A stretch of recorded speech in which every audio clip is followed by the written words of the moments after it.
고린도서 11장 2절 4절. 고린도서 11장 2절 4절. 같이 한 목소리로 봉독하겠습니다.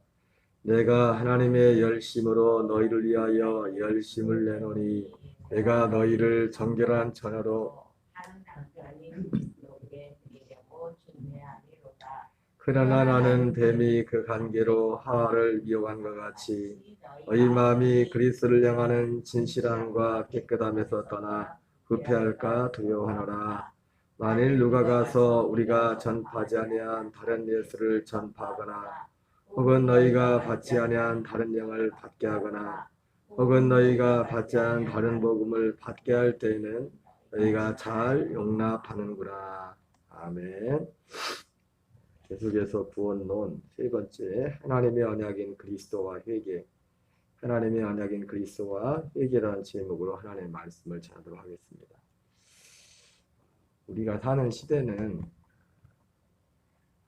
다니엘서에 예언된 말씀처럼 참 지식이 정말 너무나 급증하는 그런 시대입니다. 어떻게 보면 인터넷의 발전으로 인해서 우리가 뭐 굳이 어디 가서 뭘 많이 공부를 하지 않더라도 흔히 하는 말이 뭐 궁금한 거 있으면 검색해봐라 그런 것처럼 어떤 면에서 보면 지식의 굉장한 평준화가 이루어진 시대에 살고 있습니다.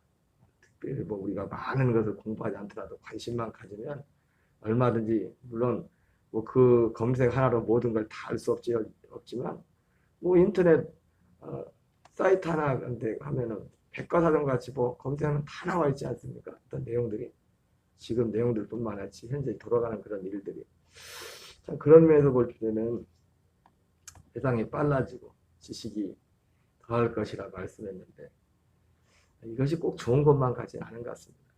왜냐하면 진짜 알아야 될 것을 알지 못하게 분산시키는. 그럼 오늘날 특히 우리나라 같은 경우는 뭐 저는 외국에 가서 살아본 적이 없기 때문에 어쨌든 우리나라가 이렇게 보면은 세계에서 그런 부분에 있어서 더 제일 앞장서 가는 것 같습니다. 모든 면에 있어서. 외국 사람들이 뭐 유럽이나 미국 사람들이 우리나라에 오면 더 놀라니까. 고속도로 휴게소 하나에서부터 봐도 미국 사람들이 전에 보니까 미국 분이 우리나라 왔다가 이제 가족들과 함께 놀러가다 고속도로 휴게소 들렸다가 아주 뒤로 넘어가려고 어떻게 휴게소가 이렇게 잘 만들어놨냐고 어떤 면에 있어서 드라마 하나를 만들어도 요즘 보면은 뭐 드라마 우리나라 보면은 너무 잘 어느 정도로 혹할 정도로 예수 믿는 사람들 혹할 정도로 거기에 빠져가지고 혹할 정도로 이게 우리가 하나님을 섬기는 것이 오늘 너무나 많기 때문에 선택한 또 너무나 좋게 보이는 것들이 많기 때문에 그러나 그 좋게 보이는 모든 것들이 결국 갔을 때 우리에게 꼭 좋은 것만은 아닐 수 있거든. 어떤 길은 사람의 보기에 바르나 필경은 사망의 길이라고 말씀했습니다. 하나님은 우리에게 어떤 진짜를 하나 만드셨지만은 진짜 말고 진짜가 아닌 다른 여러 것들 중에 진짜 대신 참을 선택할 수 있는 그런 복을 우리가 누리기를 원하고 계십니다. 그래서 십계명에서도 보면 너는 나 외에 다른 신들을 내게 있게 말지어다. 다른 신들. 오늘 이 주제와도 관련돼서 여러분 그 십계명에 너는 나 외에 다른 신들을 내게 있게 말지어다 이렇게 말해서 다른 신이라는 것이 결과적으로 이게 복음 안에서 볼 때 보니까 다른 복음을 따라가는 것이 결국은 다른 신을 섬기는 그런 어떤 결과로 우리에게 올 수 있는 것입니다. 그래서 이 많은 정보들 가운데 정말 우리의 삶 속에 한결같이 맨날 그 얘기가 그 얘기 같은 게 아니라 한결같이 그 은혜로 살 수 있는 그 복이 저와 여러분의 있기를 주의 이름으로 축원합니다.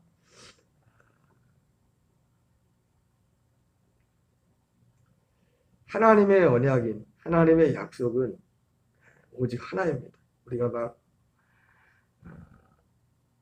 너무 많은 것들을 보고 듣기 때문에 우리의 주의가 이렇게 분산되지만 하나님이 우리를 이 세상에 보내신 목적은 오직 하나입니다. 하나님의 아들로 거듭나서 우리를 살도록 합니다. 하나님의 모든 측정은 우리가 한마디로 우리가 그 이스라엘의 하나님의 여호와의 절기 가운데도 드러난 것처럼 그 여호와의 그 절기 하나하나 가운데 다른 것이 아니라 하나님께서 우리에게 이루고자 하는 이 약속을 이루고자 하는 그 약속들이 하나하나 다 들어있습니다.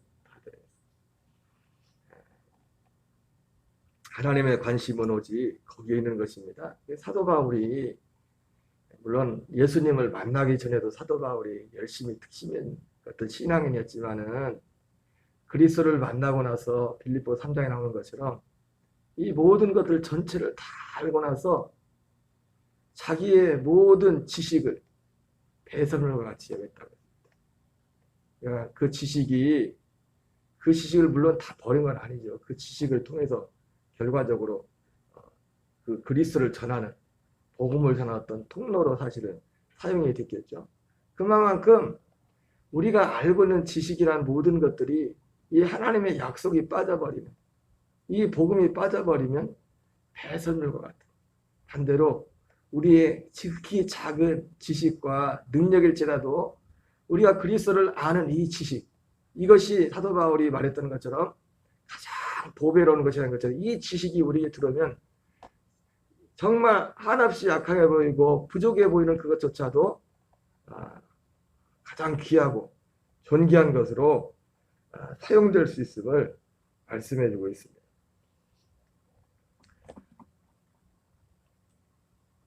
하나님은 오직 이 약속, 이 언약을 이루기 위해서 모든 것을 제정하시고 지금까지 변함없이 그 일들을 이루어 오셨던 것을 보게 됩니다. 제가 얼마 전에 어떤 강의를 듣다가 새롭게 깨달았던 것 중에 하나가 알게 된 사실이 우리가 성경에 보면 동이 서에서 먼 것 같이 하나님이 우리의 죄가를 우리에게서 멀리 옮기셨다고 하지 않았습니까?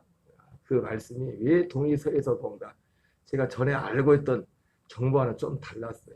그래서 새롭게 알게 됐는데 그 대속죄일에 그 동이 서에서 먼 것 같이라는 그런 말이 나오게 된 것은 대속죄일을 배경으로 해서 나오는 거였습니다. 대속죄일에 하는 일 중에 많은 것이 뭐냐면 염소 2마리, 크기도 똑같고 나이도 똑같은 염소 2마리를 제비를 뽑죠. 그래서 하나는 여호와를 위하여, 하나는 아사셀을 위하여 제비를 뽑아서 하나님 앞에 이제 1년에 한 번씩 모든 백성들, 대제사장부터 포함해서 모든 이스라엘 백성들의 죄를 대속하는 그런 일들을 행합니다. 그래서 여호와를 위한 것은 우리가 흔히 알듯이 이제 성막에서 이제는 대속죄를 보통 우리가 나와 있는 히브리서에서는 그 여호와를 위하여 제비를 뽑은 염소와 송아지 피가 아니라 자기의 피를 가지고 성소에 들어가서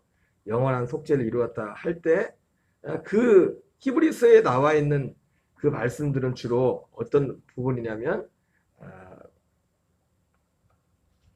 여호와를 위해 뽑은 한 그 염소 그것을 가지고 제사 드리는 우리가 보통 우리 죄를 사한다고 생각할 때 이제 성막에 가지고 가는 하나님께 드려지는 우리가 아는 그런 순서대로 번제단에서 잡아서 이렇게 과정을 겪어서 성소에 들어가서 그 피로써 죄를 사하는 그런 과정들을 상상하면 될 겁니다. 근데 이제 보통 우리가 생각하듯이 알고 있듯이 이 성막이라는 것이 문이 동쪽에 들어가는 문이 동쪽에 있습니다.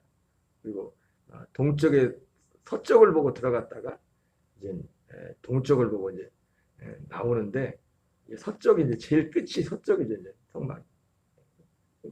거기 동이 서에서 먼 것 같이 할 때 바로 서는 어디냐면 서쪽이 이 번제단이 있는 번제단이 아니라 이제 지성소 법궤가 있는 증거궤가 있는 속죄를 이루는 거기죠. 거기서 완전히 이제 여호와를 위한 이 제사가 끝이 나지 않습니까?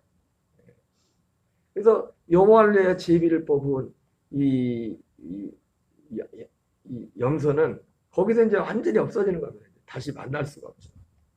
그리고 이제 아사셀을 위하여, 아사셀이라는 것은 우리의 죄를 짊어지고 간다는 뜻이죠.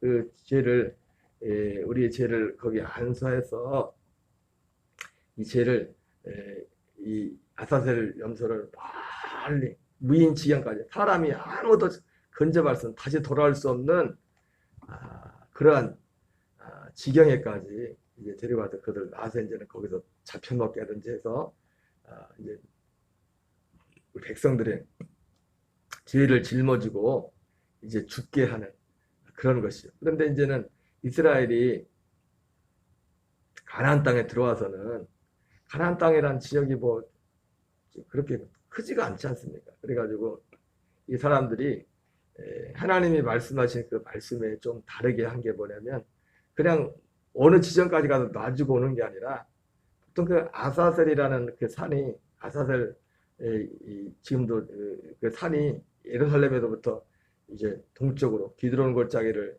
지나가지고 이제는 동쪽으로 가서 이제 10km에서 11km 그 지점까지 이제 돼 있는데 거기도 보면 가는 과정에 사람들이 중간중간에 휴게소처럼 이제 한 열 몇 명이 이제 한 10여 곳에 이제는 그런 휴게소 같은 것이 있다고 합니다. 그래서 예를 들어서 1지점에서 2지점, 2지점에서 3지점까지 이제 아사셀 산까지 가는데 그걸 끌고 갈 때마다 1지점에서 2지점까지 어떤 사람이 이제 그 사람과 동행하고 그 재물을 가지고 가는 제사장과 동행하고 뭐 갔다 다시 자기 지점으로 돌아오고 뭐 그런 1지점부터 2지점까지 거리는 우리 보통 안식일에 갈 수 있는 거리가 있지 않습니까? 그 거리보다는 좁게 왜?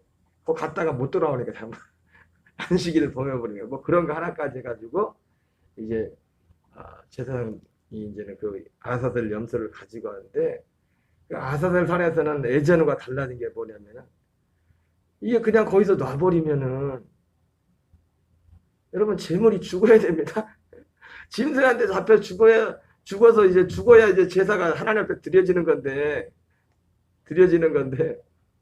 만약에 얘가 살아서 돌아와 그럼 어떻게 돼요? 제사가 그 해의 죄는 말짱 도루묵이요. 우리가 죄를 다 담당해. 그래가지고 살아서 돌아오면 안 됩니다. 절대로 아사셀 염소를. 그래서 이제 그 아사셀 산이라는 게 생긴 것도 뭐냐면 원래는 하나님께서 이스라엘 백성들에게 어느 지점에 가서 그냥 놔줘서 거기서 알아서 죽게 만들라 이렇게 했었는데 이거 잘못했다가 살아서 돌아오면 다 헛수고가 돼버리고 그래가지고 아사셀산이라는 높은 유대 광야 이제는 그 지역에 여리고가 보이는 그쪽 지점이 있는데 거기에서 이제 높은 산에서 그냥 떨어뜨리는 거예요. 거기서 죽는 것을 확인을 해요. 죽는 것을 확인을 하고서 그러니까 이 염소를 잡을 때도 뭘 먼저 하냐면 아사셀을 먼저 잡고서 죽은 걸 확인하고서 이쪽에 제사를 드리는 거예요. 그러니까 이쪽은 어차피 이 왼쪽에 있는 이 서쪽에 이제 성막에서 잡힌 그 여호와를 제비 뽑은 거는 뭐 당연히 제사 끝나면 그 양을 완전 제물로 해서 없어져 버리니까 그런 것이. 이 아사셀 염소도 이제는 그만큼 이제 혹시 만에 하나의 사건도 없도록 더 죽어서 걸로 다시 살아서 다시 돌아오면 안 되니까 그러면 무효가 되니까. 그래서 거기서 사람들이 보는 앞에서 그 낭떠러지에서 굴려서 죽고 뭐 다른 맹수들한테 잡혀 먹든지 그 사체까지 완전히 그것을 100% 죽음을 확인을 하고서 이제는 예루살렘을 향해서 이제는 이제 제사가 다 끝났다 그런 정보를 주고 그래서 이제는 그 동이 서에서 먼 것 같이라는 말 하나가 한마디가 서쪽 그 번제단에 가서 서쪽에 서쪽을 보고 들어가니까 서쪽 보고 들어갔다 동쪽 보고 나오는 거예요. 그 양과 아사셀 양으로 염소로 아사셀로 이제 잡혀서 가서 죽은, 제물로 죽은. 그래서 이 사도 요한이, 세례 요한이 예수님 보고서 보라 쌍죄를 지고 하는 하나님의 어린 양이다.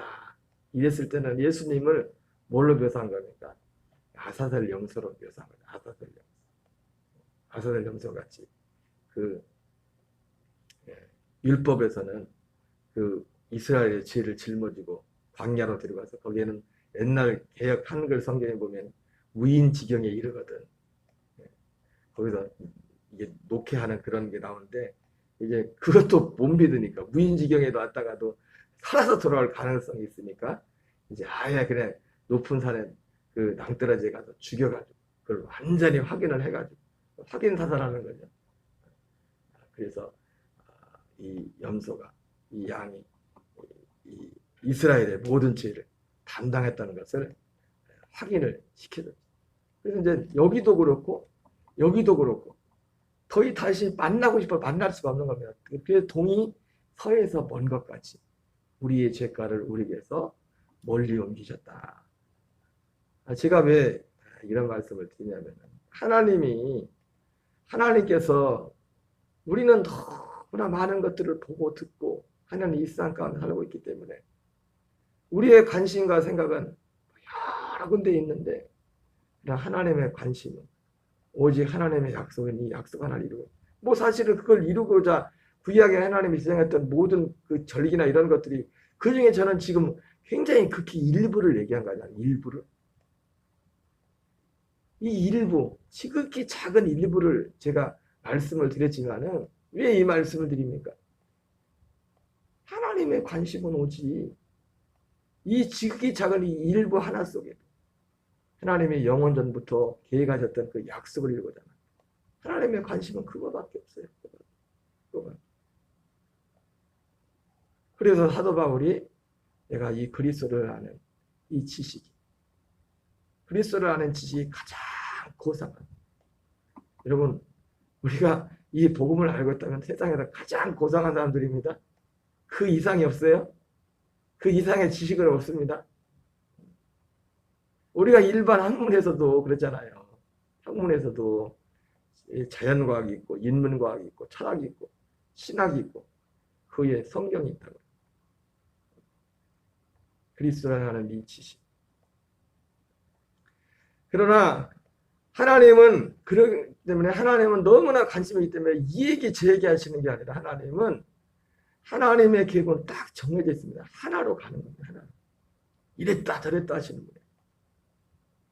바로 이 복음을 통해서 이 하나의 이 복음을 창세전부터 태초부터 세말까지 하나님은 계속 이 하나를 향해서 이 하나가 우리에게 이루어지기를 위해서 모든 일들을 진행하시고 말씀하신 겁니다.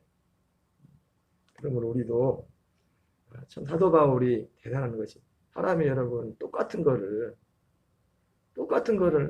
죽을 때까지 한다는 게 쉽지 않거든요. 진짜가 아니면 그래도 그것이 나에게 참이 되지 않으면 그게 될 수가 없는 겁니다. 될 수가 없는 거예요. 여러분에게 이 복음의 약속으로 충만한 은혜가 있길 바랍니다. 성경은 분명합니다. 복음은 이 약속의 말씀, 아브라함에게 했던 이 약속의 말씀이 복음이라고 말씀하고 있어요. 조금만 읽고 마치겠습니다. 로마서 9장 9절입니다. 약속의 말씀은 이것이니 영년이 때에 내가 이르리니 사라에게 아들이 있으리라 하십니다. 복음은 오직 이 약속, 아브라함에게 했던 약속의 말씀, 이것이 복음입니다. 이것이 복음이에요. 그리고 이것이 아닌 모든 것들.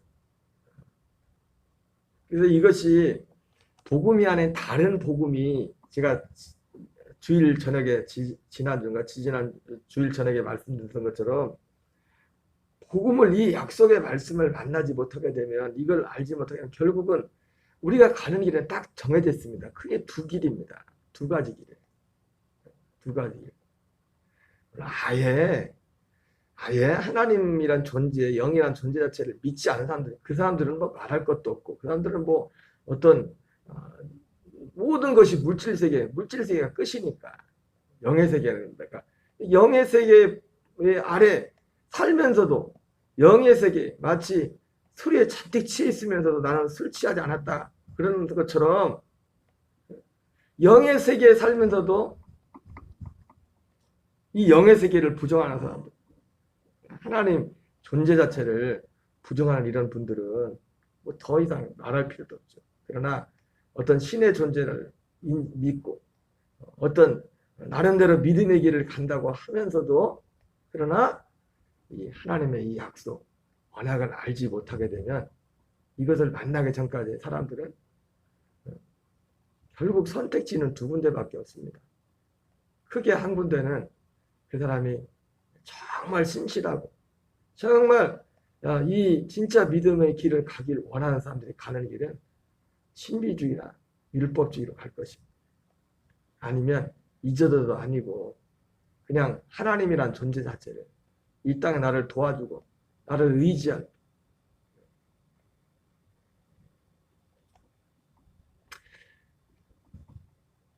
우리가 흔히들 그런 말을 하죠.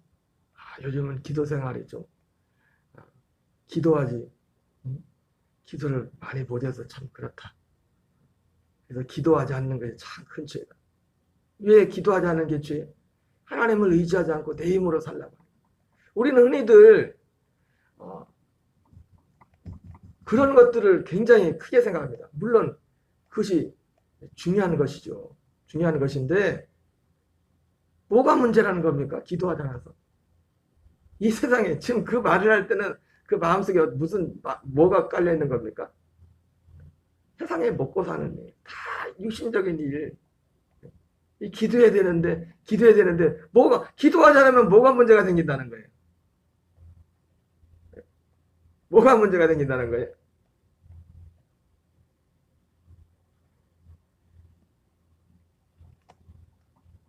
여러분, 우리가 믿음의 세계에서 당연히 기도는 너무너무 중요합니다. 모세가 광야에서 모세가 손을 들면 이스라엘이 이기고 모세가 손이 내려오면 이 아말렉 이겼던 것처럼 기도는 우리에게 너무너무 중요한 것이에요. 그런데 마치 그것이 어떤 부분에서 이게 종이 한 장 차이 같지만은 그러나 이 기복주의적인 여기에 매몰되어 가지고 여기에 완전히 묻혀가지고 우리가 정말 봐야 될 믿음의 길을 가지 못할 때가 많습니다. 그래서 우리는 이것이 잘 구분돼요. 우리가 처음 하나님 앞에 나올 때는 기복주의라는 것이 꼭 잘못된 건 아니죠. 하나님 앞에. 그러나 알고 봤더니 그게 믿음의 길은 믿음의 하나님이 우리에게 원하는 믿음의 목적지는 아니더라 이거예요. 우리를 부르는 어떤 수단과 통로는 될 수 있지만 그래서 제가 처음에도 이렇게 돌이켜 보면은 그랬던 것 같아요.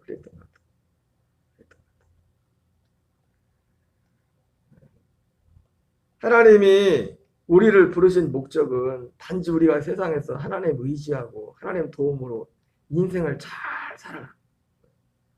그리고 하나님이 도와줘서 이렇게 잘 되었다. 이거 전하라고 하나님 우리를 부른 게 아니라. 뭔 말인지 아세요? 그런 면이 없지 않아 있는 건 아니지만은 그렇게 따지면 사도 바울 같은 사람은 면이 안 쓰죠. 얼마나 우리 하나님 사랑하는 하나님의 아들 중에 얼마나 세상에서 멸시받고 히브리서 11장에 나온 사람들을 보면 나그네와 해인처럼 이 세상에는 외국인들처럼 취급받고 살았는데 그러면 그거하고 안 맞죠. 그러면 하나님의 의지에서 단순히 이 세상에서 잘 되는 것 하나님을 이렇게 기도했더니 하나님이 이렇게 날 이렇게 해주셨더라. 그게 믿음의 진짜 본질이라면 히브리서 11장에 나오는 많은 믿음의 사람들은 완전히 쫄딱 망한 사람들입니다. 실패한 사람들. 그거 말고 뭐가 다른 게 있다는 거죠. 다른 것이. 진짜 중요한 것이. 그게 바로 하나님의 약속, 언약. 그리스도와 하나님이 임마누엘에서 하나님이 우리와 그냥 함께 계신 게 아니라 거기서 끝나는 게 아니라 그러죠? 육체로 오신 예수님은 이 아들 낳은 이름을 예수라고 그 이름을 임마누엘이라 했어요. 하나님이 우리와 함께 계시며 육체로 오셔도 우리와 함께 하셨지만은 약속대로 다시 오시는 분은 어떤 분이에요? 단지 함께 옆에 함께 하는 분이 아니라 하나가 되실 분. 하나. 한 생명. 한 생명이 되게 하는 우리의 영과 그 아들의 영이 하나가 되도록 하는. 단지 같이 있는 게 아니에요. 옆에 같이 있는 게 아니라 어떻게 해요? 같이 가는 하나 그냥 하요. 한 생명. 한 생명이 되게 하는 이 약속. 그래서 우리의 옛 사람은 예수님과 함께 십자가에 못 박혀 죽어버리고 그 약속된 아들의 생명과 연합하여 한 생명으로 사는 이 약속. 하나님이 계획하신 것은 이거였다. 그래서 이것이 아니면 그럴듯해 보일지라도 율법주의나 신비주의나 기복주의는 뭡니까? 여종과 그 아들을 내쫓으라. 여종과 그 아들을 내쫓으라. 그러한 자리에 설 수밖에 없음을 보여주고 있습니다. 여러분 오늘 한날도 우리의 정말 삶에 정말 하나님께서 은혜 주셔서 이 은혜 가운데서 충만할 뿐만 아니라 한 분이라도 더 이 놀라운 구원의 복음, 이 생명의 복음을 전달받아 살아갈 수 있는 우리 통로가 될 수 있도록 더욱더 간절히 기도하는 저와 여러분 되시기 바랍니다. 주님은 너희는 먼저 그의 나라와 그의 거라. 너희는 이것만 하라는 겁니다. 모든 삶의 자리에서 이 모든 것을 내게 더하시리라 말씀하셨습니다. 우리 주기도문으로 마치겠습니다. 하늘에 계신 우리 아버지여, 이름이 거룩히 여김을 받으시오며 나라의 마옵시며 뜻이 하늘에서 이루어진 것 같이 땅에서 이루